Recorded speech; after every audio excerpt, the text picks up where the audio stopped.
जगन्नाथ प्रभु को अपने ही मंदिर के अंदर आना मना है। पर आखिर ऐसा क्यों?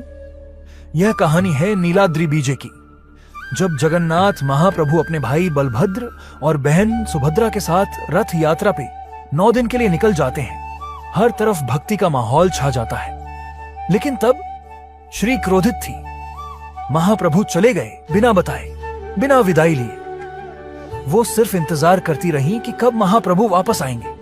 और जब 9 दिन बाद जगन्नाथ जी लौट कर आए, तब मां लक्ष्मी ने कुछ ऐसा किया जो किसी ने सोचा न था। मंदिर के द्वार बंद कर दिए और महाप्रभु को अंदर आने नहीं दिया। यूं ही नहीं इस मंदिर को श्री मंदिर कहा जाता है। तो महाप्रभु ने क्या किया?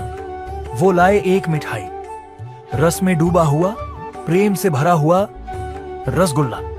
ये रसगुल्ला था प्रभु के प्रेम का प्रतीक, और इसकी मिठास ने मां लक्ष्मी के मन की कड़वाहट को मिटा दिया। और यह रथ यात्रा की सबसे खूबसूरत परंपरा बन गया। तो जब लोग कहते हैं कि आ रसगुल्ला अमादिर, तो बताना चाहिए उन्हें, ओडिशा में तो सदियों से यह लीला चली आ रही है।